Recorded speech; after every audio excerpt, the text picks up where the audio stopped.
In retrospect, it should have been obvious from the start that there was something going on.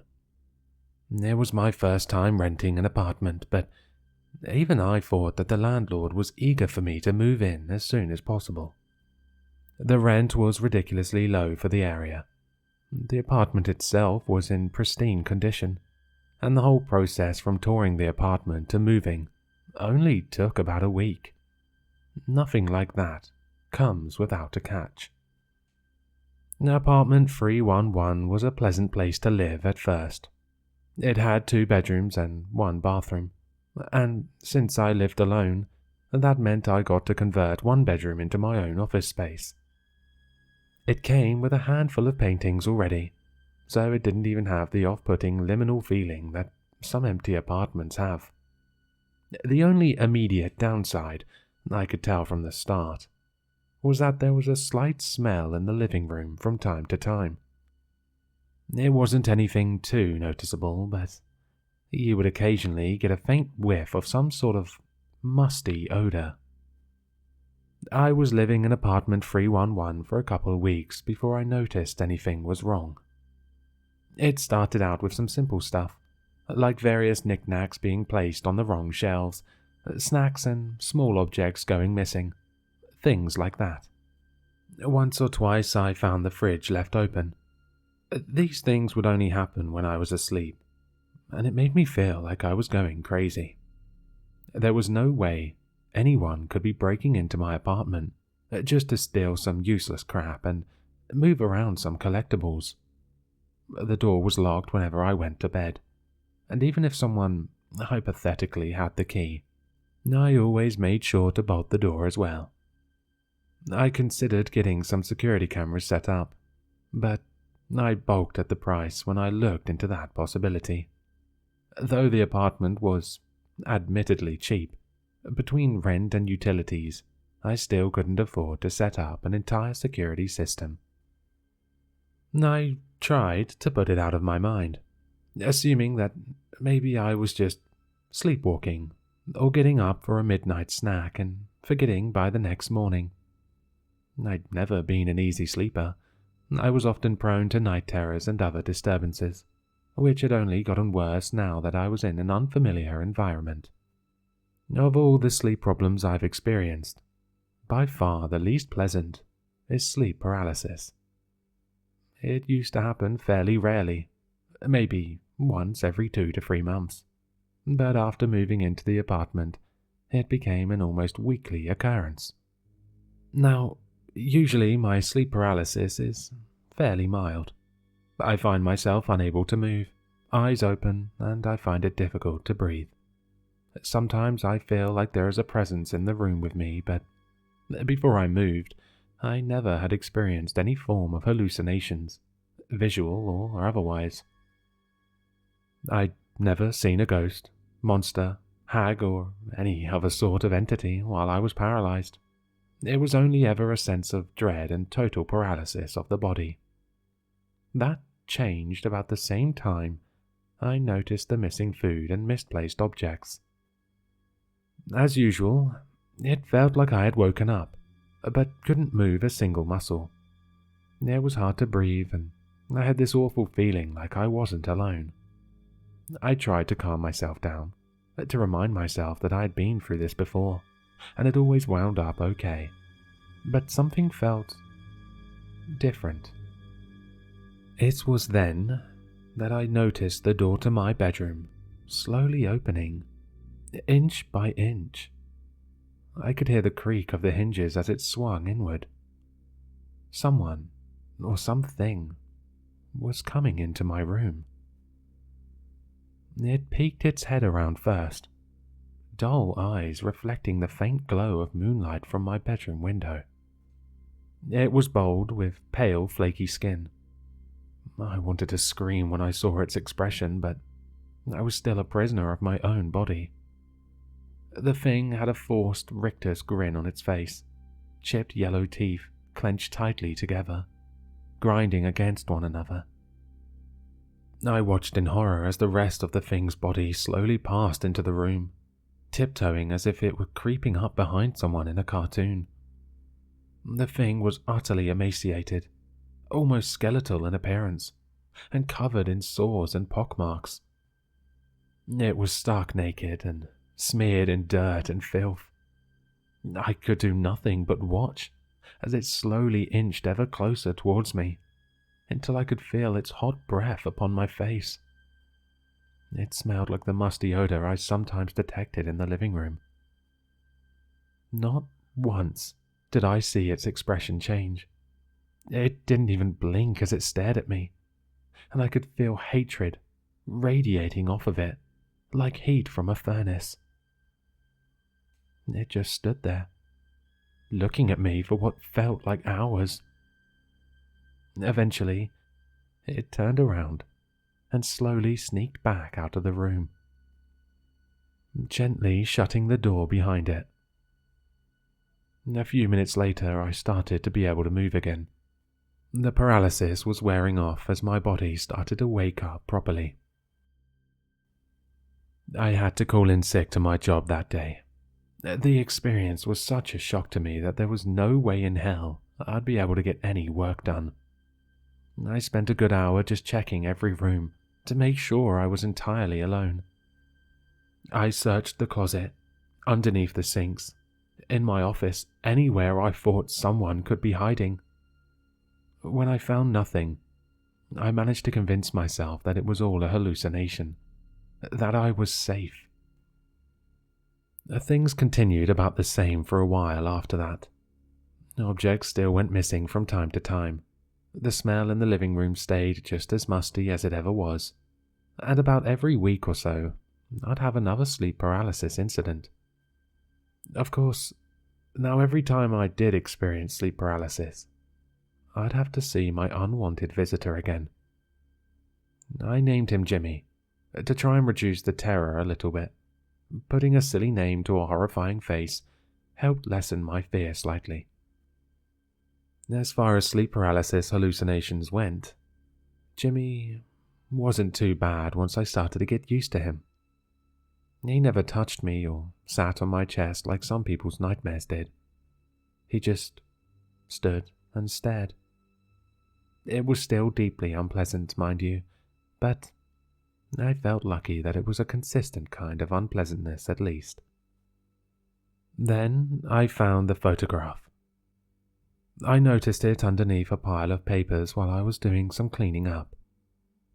A picture of two women embracing in front of a waterfall. I didn't recognize either of the women, and I assumed it must have been from the previous tenant. I texted the landlord, Greg, and asked if he still had the old tenant's phone number, so I could give her a call. He obliged, and within a few minutes, I was calling her. She picked up after a couple of rings, sounding slightly exasperated. "Hello, this is Rebecca. Who is this?" "Hi, my name is Flora. I'm the current tenant of apartment 311. I think that you may have left a photograph behind when you moved.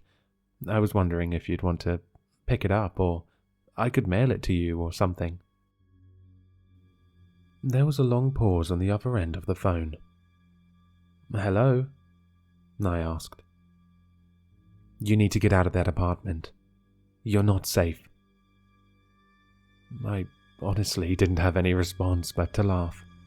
"Is this some kind of joke?" I asked her between chuckles. I heard her sigh with frustration. "It's not a joke. I'm serious. Things have been going missing, right?" That got my attention. "How do you know that?" "It happened with me too. My girlfriend and I kept noticing things being moved or disappearing while we were sleeping. Little things mostly. Snacks, trinkets, nothing major. Now, I never saw this, but my girlfriend swears one time she got up in the middle of the night to get a glass of water, and she saw this naked man just staring at her. He was covered in sores and looked more like a corpse than a person. She woke me up, and we called the police, of course. But they didn't find anything. I think..." Rebecca paused for a moment, choosing her words. What? What is it? I asked, increasingly panicked. I begun to worry that Jimmy was more than just a simple hallucination. I think 311 is haunted. We asked around to some of the other residents, and apparently the last guy to live there just disappeared. Our best guess is that he must have died and his spirit never left. My girlfriend is into some occult stuff, so she tried a cleansing ritual or something like that, but it didn't work. Things kept disappearing, and eventually we just decided to move. I hung up the phone. It was rude, sure, but I was just so shocked that I didn't know what to do. At the very least, I began to understand why I got this apartment for so cheap. I found myself just sitting on the couch for a while, occasionally getting a whiff of the musty smell. I stared blankly at a painting on the wall, one of the ones which was already there when I first moved in. It depicted a woman in a white dress sitting underneath a tree reading a book. I couldn't tell what was making me so focused on it. It seemed utterly unrelated to what was happening. Eventually, I snapped out of it and went into my office to do some research. After a little bit of digging, I found out some information regarding the tenant who lived here before Rebecca, the one who disappeared. Apparently, one of his co-workers put out a missing persons report 6 months ago. His name was Michael Hansen, and I gasped when I saw a photograph of him. He looked exactly like Jimmy, albeit not so emaciated and filthy. I hastily packed some of my things and made arrangements to stay at a friend's house for a couple of nights, telling them that my apartment had a roach problem and the landlord needed to fumigate it. I called into work and gave them some sub-story about an uncle dying, enough to get time off for a few days. With no more distractions from the ghost of Michael Hansen, I slept soundly on my friend's couch, unbothered by any sleep paralysis. The next 2 days were spent researching. I checked out dozens of books on folklore and the occult from the local library, scoured paranormal internet forums, and even watched a few episodes of some cheesy ghost hunting TV show. I was determined to figure out a way to put the spirit of Michael Hansen to rest. The stories were all wildly different, with countless potential solutions to my problem. Some sources said salt was a surefire way to banish spirits. Others said iron was a good ghost repellent. But most simply said that I should give up and move. However, one myth piqued my interest. According to some beliefs, the spirit of the unquiet dead could be tied to objects from their life, binding them to the place where the objects resided. If the object which their soul was bound to was destroyed, it freed their spirit, and they could move on to the afterlife. I remembered the paintings. I had assumed that they were put there by the landlord, but it was just as possible that they were left behind by Michael. I arrived back to the apartment, determined to grab the paintings and burn them, laying Michael Hansen's soul to rest once and for all. I felt like some sort of hero, a badass monster hunter who saved the day with her intuition and a little bit of book smarts. One by one, I pulled the paintings off the walls, putting them in a cardboard box. I made a mental note to buy some lighter fluid on the way to the empty lot where I planned to burn them. I approached the final painting, the one which showed a woman in a white dress beneath a tree. I pulled it off the wall and recoiled as the musty smell increased in intensity. Staring in confusion, I saw a small rectangular hole where the painting used to be, about 4 feet off the ground and 2 feet by 2 feet in length and width. I shuddered in fear, remembering that Michael's body was never found. Perhaps he was murdered, his corpse hidden in the walls by some unknown assailant. I nervously flicked on my flashlight, peered within the hole, and screamed. I ran out of apartment 311 as fast as I could before calling the police, sobbing with terror. I had been prepared to find a body, maybe cut up into little pieces and wrapped in duct tape. I was ready for death and decay and rot. There is something fascinating about ghosts, something somehow romantic about the notion that part of someone could live on even after death. There was nothing romantic about seeing the clenched tooth grimace of Michael Hansen, glaring at me with hate as he stood in the small section of hollow wall which he had been living in for the past 6 months.